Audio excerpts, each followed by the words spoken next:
एक तरफ हम इस वक्त सियासी अदम इस्तेहकाम का शिकार हैं, हमारी मईशत का कोई पता नहीं है, तो जो हमारा पड़ोसी मुल्क भारत है, वहाँ के जो नंबर्स आए हैं, जो जीडीपी ग्रोथ है, थर्ड क्वार्टर के अंदर भारत की इकोनॉमी 8.4% पे ग्रोथ कर रही है, और साथ ही आईएमएफ ने जो बताया है कि दूसरे लोग बिलखसूस चाइना 4.6 पर है, यूएस 2.1% पे है, पाकिस्तान 2% पे है। 8% जो प्रोजेक्शन थी उसके मुकाबले में 8.4% तीसरे क्वार्टर में उनकी ग्रोथ रेट रही है। पहली बात तो आप कश्मीर आज़ाद की बात कर रहे हैं, इधर वो आज़ाद की बात कर रहे हैं। मुझे पहले ये बताएं, ये वाहिद मुल्क है, ये खुद आज़ाद है? ये मुल्क तो खुद आज़ाद नहीं है।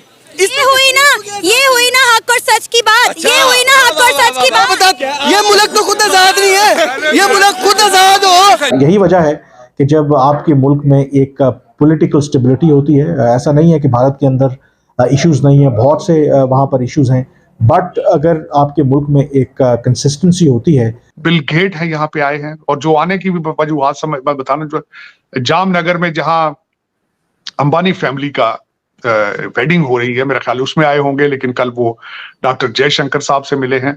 अच्छा, आप ये मुझे बताएं, कश्मीर चाहता है हमारे साथ आना? नहीं, बिल्कुल नहीं। और वहाँ 30 रुपए किलो आटा है, यहाँ 250 रुपए किलो। तो पागल है, यहाँ हमारे साथ शामिल होंगे? वो तो शामिल ही नहीं होना चाहते हमारे साथ। हम खुद कश्मीर के साथ शामिल होना चाहते हैं, हम खुद इंडिया के साथ शामिल होना चाहते हैं। मेरी बात सुने, खुदा की कसम, ये मुल्क खुद आजाद नहीं है।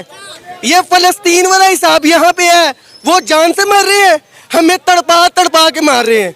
ऐसे ही है, हम तड़प तड़प के मार रहे हैं, उनको गोलियां मार के मार दिया। हमारा मुल्क बड़ा खुशहाल है। बताएं कितने बिल आए आप लोगों के गैस के? कितने बिल?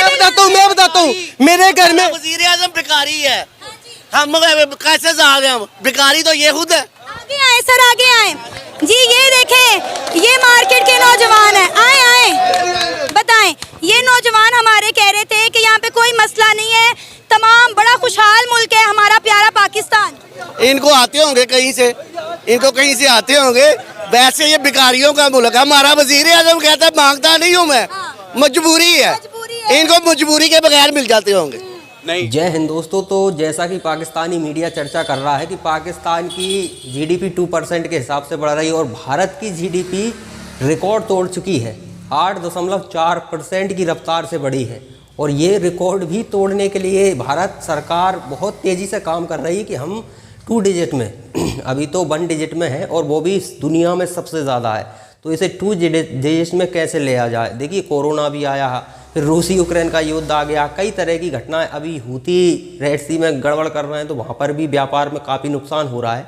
लेकिन इसके बावजूद भी भारत की जीडीपी की रफ्तार 8.4% रही है और प्रधानमंत्री नरेंद्र मोदी ने ट्वीट कर इसकी जानकारी दी है। और स्वाभाविक है, उन्हीं का अचीवमेंट है ये, क्योंकि उनकी नीतियों की बदौलत ये संभव हो पाया है।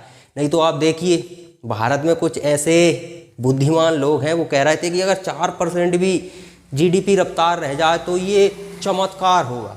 अब आप कल्पना कीजिए, इसी देश में बैठे हैं और इसी देश के बारे में इस तरह की बातें कर रहे हैं, उनके मुंह पर ये तमाचा है। दुनिया के मुंह पर तो है ही। अब आप देखिए कि कौन देश चाहेगा, चाहे रूस हो, इज़राइल हो, ये ज़्यादा फ्रेंडली कंट्री है, वो भी नहीं चाहेंगे कि भारत तरक्की करे। तो स्वाभाविक है, अमेरिका हो गया, चीन हो गया, पाकिस्तान हो गया, ये तो चाहेंगे ही नहीं। इनकी 2-3, अब चीन की देखिए 4% के हिसाब से बड़ी है, लगभग 2% के हिसाब से अमेरिका की बड़ी। हालांकि इनकी अर्थव्यवस्थाएं बड़ी हैं, तो जो स्पीड है वो ठीक है उनके हिसाब से। लेकिन पाकिस्तान टाटा कंपनी के बराबर तो उनका जीडीपी है टोटल, अब वही 2% से बढ़ेगी तो फिर उनको तकलीफ ज़्यादा है। तो चलिए, पाकिस्तानी मीडिया का इस खबर पे क्या रिएक्शन। कल आप जिस तरह देख रहे थे, भारत के अंदर जो चीजें चल रही हैं, बिल गेट है यहाँ पे आए हैं, और जो आने की भी वजूहत बताना, जो जामनगर में जहाँ अंबानी फैमिली का वेडिंग हो रही है, मेरा ख्याल उसमें आए होंगे, लेकिन कल वो डॉक्टर जयशंकर साहब से मिले हैं। और उसके बाद कल मेरी नजर से ये गुजरी एक बात कि थर्ड क्वार्टर के अंदर भारत की इकोनॉमी 8.4% पे ग्रोथ कर रही है, और साथ ही आईएमएफ ने जो बताया है कि दूसरे लोग बिलखसूस चाइना 4.6 पर है, यूएस 2.1% पे है, पाकिस्तान 2% पे है, जापान 0.9% पे है, फ्रांस 1% पे, यूके 0.06 और जर्मनी नेगेटिव 0 पे है। ये 2004 के अभी तक जो है थर्ड क्वार्टर का, अमेजिंग। और मैं हमेशा ये कहता हूं कि इस वक्त वाकई ही भारत जो है दुनिया की नजरों में है। जिस तरह पिछले दिनों में कुछ स्कैंडल बनाने की कोशिश की गई थी वेस्ट की तरफ से, जिस तरह हमारे सरदार पन्नू साहब है उसके हवाले से भी, और अब उन्होंने उनको बहुत बड़ा हीरो प्रोड्यूस कर दिया है। और दूसरा, आपने पिछले दिनों में देखा होगा कि डॉक्टर जयशंकर साहब और भारत जो है they were tilting towards Russia at the same time. तो लेकिन उन्होंने, जिस तरह मैंने बताया था, म्यूनिख में उन्होंने बड़ा खुल के डॉक्टर जयशंकर साहब ने इसका इजहार किया है कि रशिया को के पास ऑप्शन और चॉइसेस होने चाहिए। भारत जो हमेशा अपनी इंडिपेंडेंट और फॉरेन पॉलिसी की बात करते हैं, क्योंकि इकोनॉमी के, जब तक आपकी इकोनॉमी ठीक ना हो, आप इंडिपेंडेंट फॉरेन पॉलिसी एक ख्वाब होती। ये 250 मिलियन लोगों को चाहिए कि आप वो कोशिश करें पाकिस्तान की बुनियाद रख दें। और उसमें मैं दो चीजें कहूंगा कि कुछ चीजें भारत से सीखें, कुछ चीजें बांग्लादेश से सीखें, बल्कि कुछ चीजें अब अफगानिस्तान से भी सीख लें।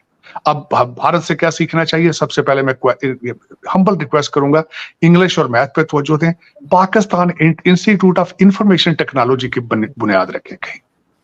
उसके बाद बच्चों को कंप्यूटर की तरफ लेकर जाएं। अगली सेंचुरी में आप अगर कंप्यूटर लिटरेट नहीं है तो आप आगे अगली सेंचुरी में बिल्कुल आप एंटर नहीं हो पाएंगे, तरक्की नहीं कर पाएंगे। दूसरी मेरी सबसे बड़ी रिक्वेस्ट ये होगी कि जो अपनी लेबर है उसको ट्रेड देने की कोशिश करें। आप जो लोग भाग भाग कर जान बचा के पाकिस्तान से भाग रहे हैं, कोशिश करें उनको कुछ तालीम देकर भेजें जिस तरीके से। और मैं ये कहूंगा कि भारत से कुछ सीखने की कोशिश करें। खुदारा नफरतों को कुछ अरसे के लिए छुट्टी दे दें। कुछ हमारे मौलवी भाईजान हैं, उनको कुछ अरसे के लिए कहें 2 साल की छुट्टी दे दें, माफी दे दें, ताकि हम कुछ तरक्की कर दें। सांस लेने के काबिल होंगे तो फिर आ जाइएगा, ऐसी कोई बात नहीं है। और उससे दूसरी चीजें ये सीखें, कोशिश करें कुछ चाय वाला ढूंढ लें जो नेशनलिस्ट हो, तो जब फख्र से कहता हो कि मैं पाकिस्तानी हूं, मैं पाकिस्तान को बचाऊंगा, कोशिश ये करें।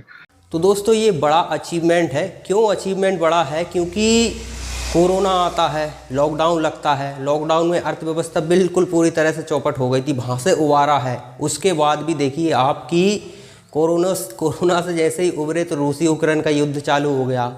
युद्ध वो अभी भी चल ही रहा है, वो ख़त्म नहीं हुआ। उसके बावजूद दूसरा युद्ध चालू हो गया इजराइल और हमास के बीच। हूतियों ने रेड सी में गड़बड़ करना स्टार्ट कर दिया, वो शिपों पर हमला कर रहे हैं, तो वहाँ पर भी व्यापार में बहुत नुकसान हुआ है। इसके बावजूद भी भारत की जीडीपी रफ्तार 8.4%। और अब जब ये आंकड़ा छू लिया, वैसे उम्मीद तो कभी नहीं थी कि 5 से ऊपर कभी जाएगी, 5 भी रिकॉर्ड होता, लेकिन जब 8.4, पिछली बार तो 7.6 थी शायद, इस बार तो 8.4 है, तो ये उम्मीद हम कर सकते हैं कि 2 डिजिट में ज़रूर जाएगी। और ये अचीवमेंट हो जाता अगर कोरोना नहीं आता, तो युद्ध को जैसे वैसे टैकल किया जा सकता है, क्योंकि कई विकल्प होते हैं। लेकिन कोरोना में तो स्वाभाविक है, लॉकडाउन लग गया, उससे रफ्तार बहुत धीमी होती है और स्वाभाविक है। उसके बाद भी उभरे हैं और जो रफ्तार पकड़ी है तो आने वाले समय में ये 2 डिजिट में जाकर ही रहेगी और इसकी हमें उम्मीद होनी भी चाहिए। तो देखते हैं आगे भविष्य में क्या रफ्तार रहती है। और ये भी बहुत बड़ी बात है, 8.4, ये तो भारत में बैठे जयचंद भी कल्पना नहीं कर सकते, और दुनिया तो वैसे भी आँख ही नहीं रही थी भारत को कि भारत 8.4 की स्पीड से बढ़ेगा। बहुत बड़ी बात होती है। 4 ट्रिलियन की जीडीपी है हमारी, और उसे 8.4 में आप देखें तो ये बहुत बड़ी रकम होती है। यानी कि 1 क्वार्टर साल में कई बिलियंस ऑफ डॉलर भारत की जीडीपी में ऐड हो गए।